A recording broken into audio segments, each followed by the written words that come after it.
तो कलाकार के आगे मौका न मिली। अभी हमारे बड़े भाई राजीव सिंह जी के गीत सुनल बाकी बा हमनियों के और औरो सब के लाइन है बा। अभी मुर्गी मार देता ने मुर्गी मारे के बड़ा जन हो जाए। एगो गाना इनकर मुर्गी वाला और हो, जब वो गाना गई है तो वो में मुर्गी मार दे। पहले हमें मार के देखा दो। हां पहले रात भर मुर्गी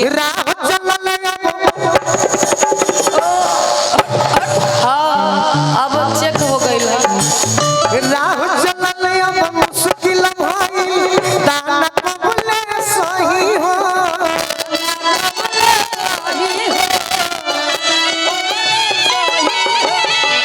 लाइन याद कर लो। राह चलल अब मुश्किल भाई दाना कबले सही हो।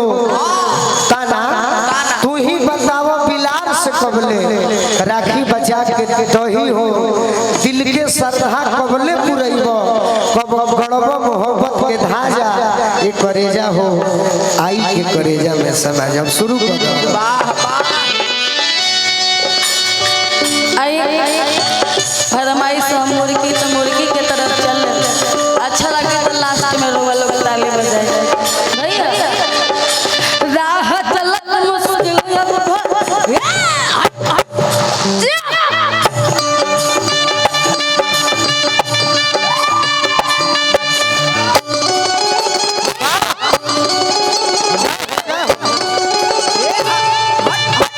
निशा इसे तुम्हारे दबू तो 5 लाख इनाम दे।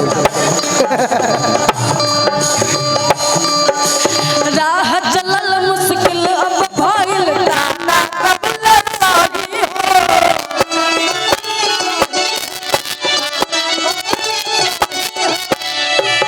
लयदारों के लयदार कमिंदर चाचा है जेकरा की हां जेकरा सुपुत्र के तिलक में 19 जनवरी के हादी तहार प्रोग्राम आज फाइनल हो गेल। तोहरे के देखे खातिर यहाँ के आई रही। सही बात। निशा उपाध्याय में चीफ गेस्ट 1 घंटा आई है। सही बात। अपन जमा के चल जाइए हमनी के रात भोगी चल जाए। बाकी में अच्छा लगल ये हम ना देखनी हो खिया धुरधुरा लोग। सही बात। बताइए आप देखवे नहीं कि आप लोग नहीं देखे हैं? केहू नहीं के देखले केहू नहीं। एक बार और मार ना दो। एक बार फिर से हो जाए। राह चलल मुश्किल जय हो।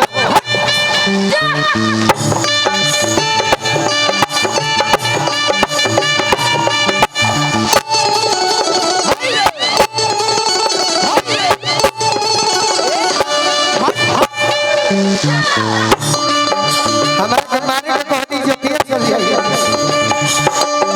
अरे तू ही बताओ बिलार से कबले राखी बचा के दही हो।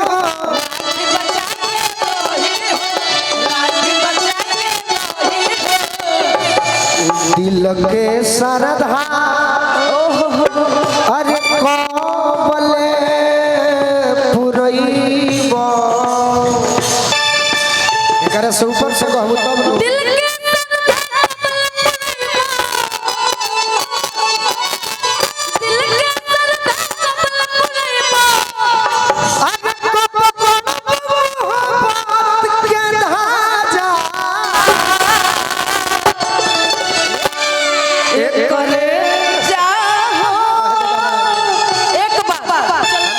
धोती डैमेज भाई एक करे जा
हई कि हमरो मिलेला तो सबका मिलेला तो बाकी लोग अपना फेरा में रहेला। तो पुराना भैया की ओर से बहुत बहुत आशीर्वाद। एकरा के साइड में धरल आजकल मनरेगा के पैसा ज्यादा आवता लेकर के तबो अलग रखता निका जाने भाई तगादा ठोक दी है तो दिक्कत हो जाएगी। आया है एक करे जा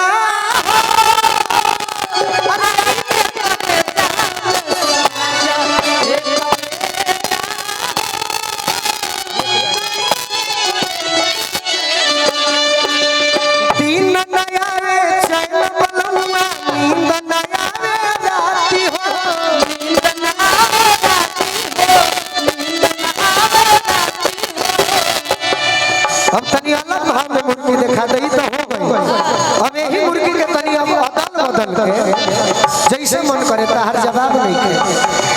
दिन न आवे चैन बलमुआ नींद न आवे राती हो दूसरा के घर में छोड़ले बाड़ा काहे लायापन थाती हो। जख्मी जितेंद्र ढेर दिन सतौला अब दाना बेसी साजा एक करेजा हो आई करेजा में समाजा। दिन न आए ले ला ले ला ले ला नींद नया में चैन बलुआ कह जैसे कहबो वैसे मिली टीम के जवाब नहीं के।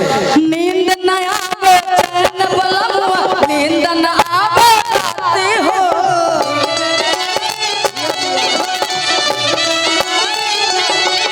अरे दूसरे के घर में छोड़ले बाड़ा काहे लायापन थाती हो।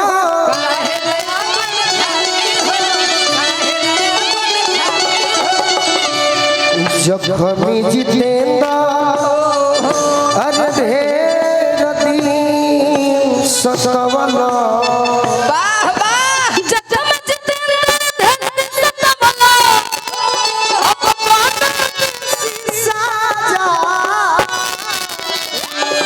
एक करे जा हो आई के करे जा में समा जा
हेलो थोड़ा सा रुक जाना बाबू।